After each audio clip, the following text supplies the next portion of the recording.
Hey, hello everyone and welcome to Extreme Graphics Tech.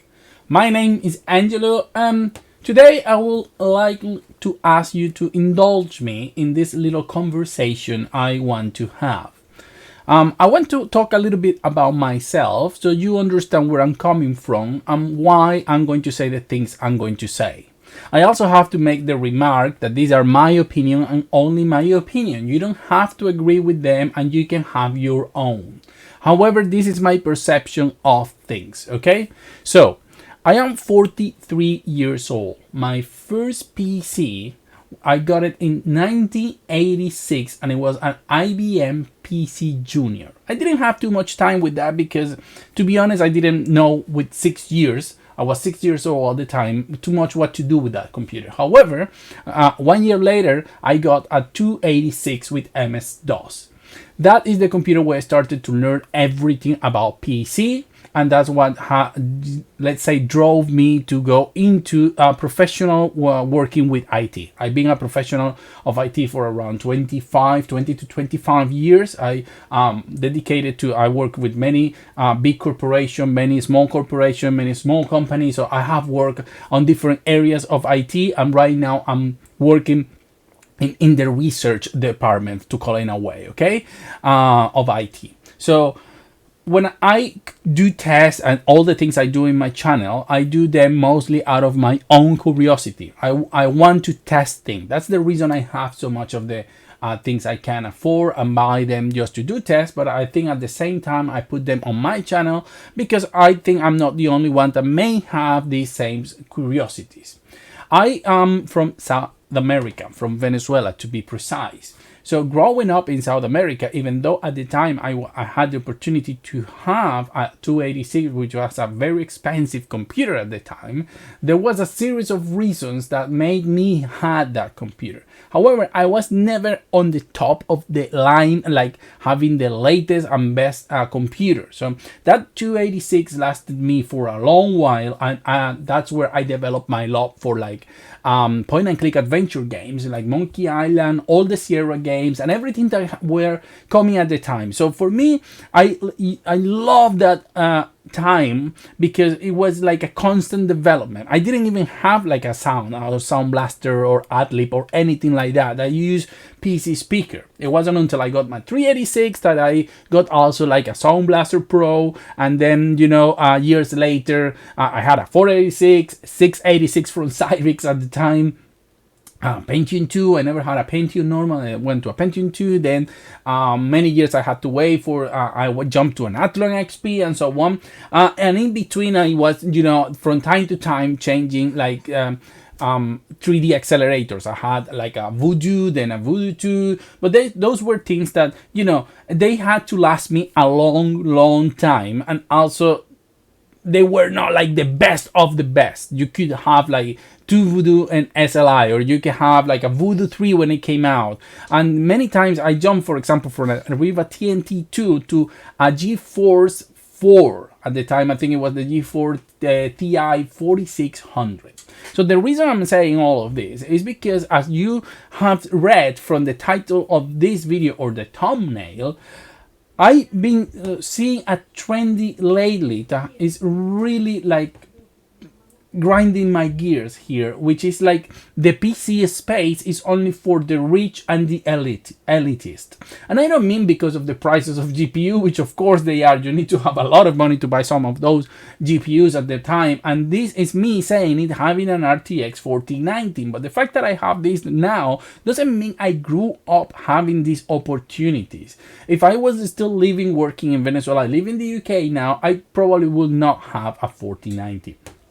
And this, let's say, capacity to buy things have been happening during the last, I would say, 4 to 5 years. So before that, I was always, buying like 1070, 70 cars, 60 cars. I think the first 70 car I bought was actually the 970, and it cost me 350 euros at the time. I thought it was a good price, and it took me a while to, save that money because I wasn't making that much and so on. But, life has a tendency to, at least for me, has been good in that sense. And you can see, most of you see now, this is not the results of so many years. Actually, I would say it's the last 5 or 6 years that I have been able to actually afford. The first console I was ever able to buy on launch was the PlayStation 4, or maybe the PlayStation 2 by some coincidence, but it has been like the only two consoles. And the PlayStation 2 wasn't actually launch day, it was more like the first 3 months that the console came out, and they were completely different prices. You may be asking why I'm explaining all of this and what is the position I'm trying to explain here, and is this: many big tech channels are becoming too elitist for my liking. Every time I go to see their reviews of GPUs and CPUs and things like that, I only do it because of the hard numbers. It's the only thing I care. I don't care about their opinions anymore, because it seems that they are talking to a big elite that only if you play in certain conditions, then you are playing PC games in the way that it is. Just to give you an example, but this is not the only channel, and I don't have nothing against, and I don't think they're biased in the sense that they're trying to push some rhetoric, but I think it's generally the way they feel, and it's Hardware Unboxed, for example. Many times, and I have written in their YouTube channel saying that I don't agree with this position. They have said things like, ray tracing is not worth it if you are not playing, like on a 3080 or up, because it takes too many frames per second, and so on and so on. I think Steve said once that he has to play at 90 FPS, otherwise he feels it's bad. So they start, pushing this rhetoric, this trying to make like, if you're not playing like on, the latest CPU, the latest GPU, or a certain resolution, a certain frame rate, a certain quality, then your experience is crap. And this is one of the things I hate about this, because one of the good things about PC is how democratic it is. And by that I mean that, you can make your hardware last as long as you want to, and then you're capable of accepting the sacrifice that you need to do according to that, without sacrificing your enjoyment. And that's a big part of this thing. So what I'm trying to say here is that you don't need to play at 4K, you don't need to play at 120 FPS. Yes. So even if you have like an RTX 2060, which is the low, not the lowest, but the first lowest series 2000, because then we have the 3050. But this is the GPU with the least amount of VR in the RTX space, which is only 6 GB.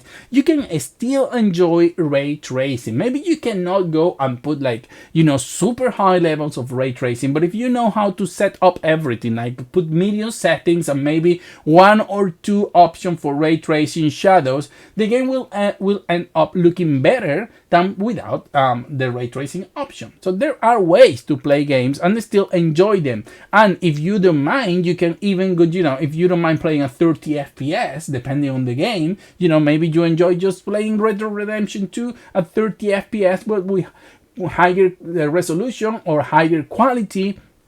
So why is that like a snob? Like, no, you are playing at 30 FPS. You shouldn't be PC people shouldn't play at 30 FPS. So it makes a lot of gamers like feel bad because they can achieve certain goals when playing games. No, now with this whole discussion of the 8 GB of VRAM, that I will repeat, yes, I will honestly say that it will be better for Nvidia to not scheme on VRAM, because obviously it's not that expensive and it will make the card last longer. However, it doesn't mean that because you have an 8 GB GPU then you cannot play and is already obsolete or anything. I'm going to upload during the week a video of me playing with the RTX 2060 and still having a great time with it.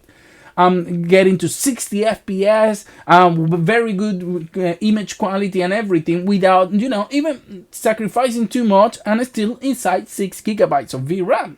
So when I grew up, I remember having on my 286 to lower some settings for some 2D games, not even 3D games. For 2D games, there were like 0 games that allow you to like lower some quality, some effects, and try to make the game run smoother on a 286, because they were made, for like 386, 486. So you had to adapt to what you have. And right now it's even more democratic than it was before, because many games will say to you like, this needs 4 megabytes of RAM, and if you didn't have 4 megabytes, the game will just not start.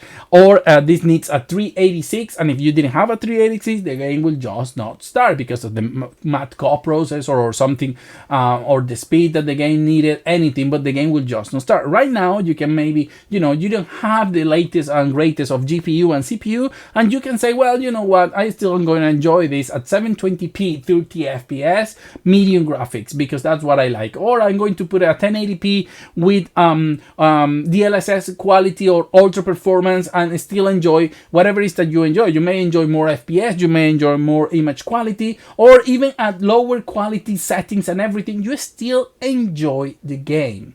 But this tendency, like there is a minimum setting that people should be playing, otherwise they should not be enjoying what they are doing, or you cannot play with ray tracing because, then you are losing too many frames. Who cares? It's people at the end of the day who has to decide what sort of experience they want to have.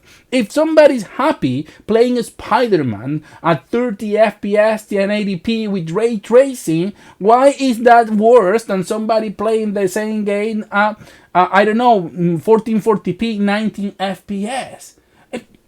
It's not different. Each love what they love, and each are enjoying the game in different ways. And it doesn't make it the worst or best. I can assure you, many people having low-end computers are having more fun with the same game than other people that have like an RTX 4090, because maybe those people are more about, frames, why this game is not running, or benchmarking and testing, while those people with just an RX 4080 4 gigabytes are setting their expectations low, and they are just happy to the fact that the game still works. So I think that this is the reason why many channels, like for example Random Gaming in HD, has become so popular, because they talk to the common folk, the people that doesn't have the money to buy a 4090, the money that doesn't have a 4070, that they still want to play on their old 1650, and that there is no someone that is telling them that a game is unplayable because it's not running at 90 FPS, because you are not activating ray tracing, or because God forbid you use DLSS at 1080p or FSR because the image quality is worse. But you know what is worse than the image quality of FSR at 1080p? Not being able to play the game. So if you had an option to either let's play 1080p with the FSR in performance mode or balance mode, or not playing the game, I think it's much better to be able to still play the game. You can still lower some settings, you can still lower the resolution, you can still adapt. And so this tendency now to be elitist about PC gaming, like there is a certain threshold you need to be able part of it, unless you play esports games that don't require you too much power, then it's fine. But if you're going to play, games, the other day there was a discussion between Hardware Unboxed and John from Digital Foundry about the whole Fortnite situation and how nobody plays Fortnite with ray tracing active. I do. I'm not a big player of Fortnite. I'm a very bad player of Fortnite, and for that reason, I don't care about competitive setting, because all I want to do is have fun for a while, have pretty graphics, and that's it. I don't care about anything else. So each people have their own ways of enjoying the games. So now that many, AAA games come, it seems that if you are playing at lower than console quality, then it's bad. Many old hardware can play games that many old consoles can. For example, the Medium or Final Fantasy VII Integrate are games that are not available on the PlayStation 4. And many old hardware from the 2014s and so on, because I have tested, I have videos about it, I still can run those games. Maybe at 900p, 30 FPS. But if that's all you have, why there is anything that should take the enjoyment out of those games because you are playing at 30 FPS or because you are not activating ray tracing. Or if you have a ray tracing card, why you shouldn't enjoy the game because you decided to turn on ray tracing because you want to see those nice reflections and you are willing to accept 30 FPS. So what is the big deal? I used to play games that went like a 14 FPS, 15 FPS. And I didn't have any problem with those at the time. Unreal, for example, the first Unreal, I remember playing in like a 24 to 22 FPS, and I didn't have any problems playing the game at that. And I wasn't so psyched about, these games is just running slow. I was so happy to be able to play that. And then, even when you had like Voodoo cards, you would get like 30 FPS, and because normally sometimes you didn't even know what exactly FPS you were running the game at. And you just enjoyed the game for what it was. So I don't know. I feel sad of seeing this tendency of like shutting down certain levels of image quality or the way people should enjoy PC. And it has become this thing where everyone seems to be pushing for the latest CPU and GPU, otherwise you are not playing. It's like, for example, the fact that I had a 10,000 1400 FP CPU from Intel, which is a 6-core 12-thread CPU, which is more than capable to basically play anything. And then people in here complain, oh, you are holding back, that CPU is not good for gaming. That CPU is perfectly fine for gaming. You're going to get to 60 FPS to any games right now. And even if you couldn't, if you get only to 30 FPS, what is the big deal if in a couple of games you get 30 FPS? So why will not be valid to play games? You don't need a 7600 from an AMD or a 12,000 from Intel. You can play with a 10,000 with a 9,000 CPU. Heck, I have even proven that even an all 6700K it still can play some games. Most games from today you can still play on that thing, and not only that, I have proven that even an i7 930 can play lots of games, except those that doesn't start because the CPU doesn't have certain instructions. That's true, but most other games you can play at 30 for sure, and some you get a little bit over 60. Yes, it's not ideal if you want to get to 60, you need something better, but if you still enjoy playing at 40 50 FPS 45 FPS, what's the big deal? You are going to enjoy the game anyway. So all I wanted to try to bring here is that I have been growing up with computers for all my life, ever since I had a 286, and I always adapted, and I always play my games, even if that meant playing them on low quality. And the good thing is that when I got a new computer, like for example, I was playing Sherlock Holmes and the case of the Serrated Scalpel, and I remember that was a game that I had to I didn't have enough memory for some of the effects. So when I got my 386, I remember reinstalling the game and replaying it just to see all the new things that it came with the new computer. It's like when you have an old GPU and then you buy a new one, and now all of a sudden the old game becomes shiny again because you now can play on higher quality or higher resolution or higher frame rate and do things that you could not do before. So I don't understand what the big deal is. If you can enjoy what you have, don't follow the trend. Don't try to get the latest of the latest if you don't need to, or don't force yourself. If you can and you can pay, of course, enjoy your money. That's why you work. That's why you get it. But don't feel bad, and don't let anyone in the PC space basically tell you how you need or have to play games, because that's one of the advantage of PC.